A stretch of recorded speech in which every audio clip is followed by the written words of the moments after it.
Sophie Durocher. Un savoureux mélange artistique de culture et d'information. Grosse controverse dans les pages du Journal de Montréal, Journal de Québec. On vous parle de ces annonces, de ces affiches, en fait, des magasins de vêtements Garage qui montrent des images de femmes adultes, mais très légèrement vêtues, avec des poses très suggestives, oui, assez sexuelles. Puis ça fait beaucoup réagir les gens.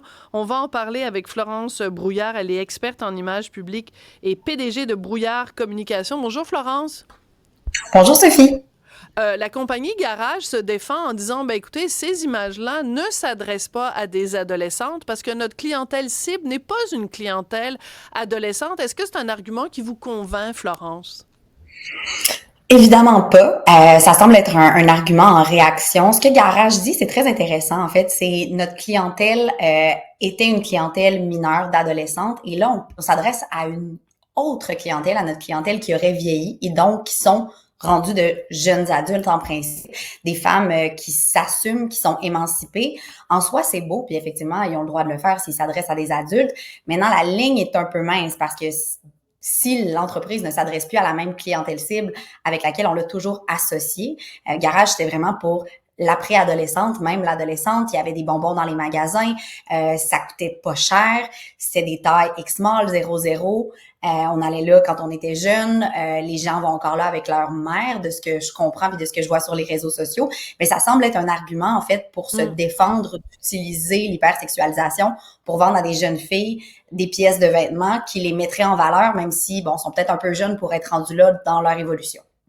Alors, en même temps, pour faire l'avocat du diable, 2 secondes, les femmes qu'on voit dans les affiches qui sont donc dans les magasins de Garage ou qui servent à faire la promotion des magasins Garage, ce sont clairement des femmes. Il n'y a personne qui regarde les photos, entre autres la très, très belle paire de fesses d'une femme qui est penchée sur un capot de voiture. Il n'y a personne qui se dit, cette fille-là, à 16 ans ou 14 ans, c'est clairement quelqu'un qui a 20 ans et plus. Donc, est-ce que c'est pas un problème du côté du consommateur plus que du côté du commerçant, en fait?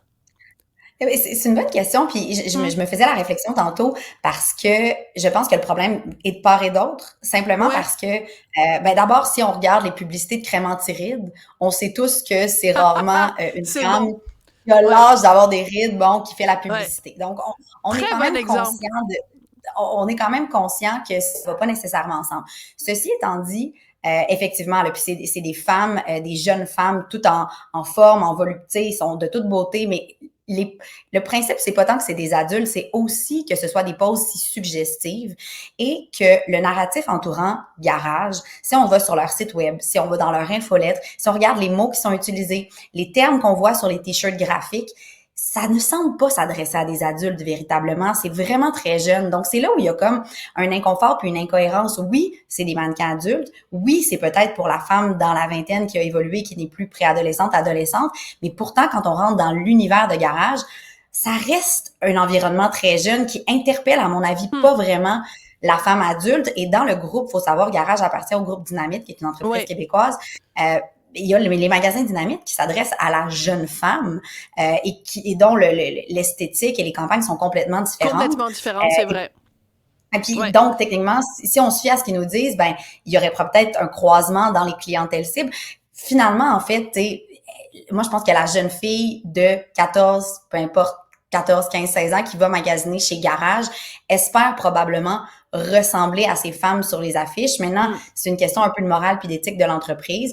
Eux, ils se défendent en disant c'est pas notre public cible, mais fondamentalement, moi, je suis convaincue que les ventes le prouvent. C'est probablement davantage les mamans qui achètent pour leurs enfants mineurs ou encore des jeunes filles qui ont de l'argent de poche qui achètent chez Garage, peut-être pour ressembler ou pas aux femmes qu'on voit sur les publicités très suggestives, mais force est d'admettre que l'entreprise joue sur un terrain glissant, beaucoup de nuances, il y a de l'hypersexualisation, puis ils nous disent que c'est pour la femme assumée qui s'affranchit des codes, mais au contraire, c'est là où le terrain est glissant. Ouais, Elle répond un petit peu trop au code de l'hypersexualisation. Voilà, c'est ça. On sort des stéréotypes, mais on tombe dans les stéréotypes. Je trouve ça très important de vous entendre, vous, les auditeurs, les auditrices, parce qu'on vous a lancé un appel au début de l'émission pour savoir ce que vous pensiez de ces affiches des magasins garage. Alors, Cybèle? Un qui est tout à fait en lien à ce que vous étiez en train de dire, c'est Janie qui nous dit oui, OK, il y a la question, il y a la question des poses, mais il y a aussi la question des articles vendus. C'est des vêtements qui, à mon sens, sont appropriés pour des jeunes de 18 ans, même pour sortir dans les bars.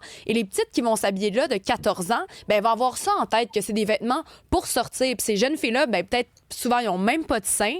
C'est aberrant. En plus, c'est même pas permis de porter ça à l'école. Bon, mettons que tu te dissocies du fait que Garage a transformé son entreprise pour être avec les plus vieilles.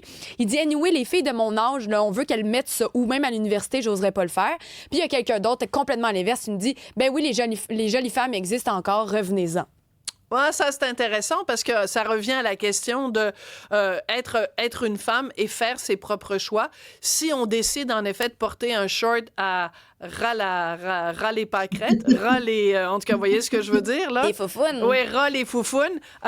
On a aussi encore le droit de le faire. Nouvel ordre, il n'y a pas encore une police de la foufoune, hein? Heureusement. Florence, c'est toujours intéressant de vous parler. Florence Brouillard, vous êtes experte en images publiques et PDG de Brouillard Communication. On salue tout le monde chez Brouillard. Merci beaucoup, Florence. Merci, Cybèle, d'avoir été une si bonne porte-parole pour les gens qui nous écoutent et tes participations à la discussion.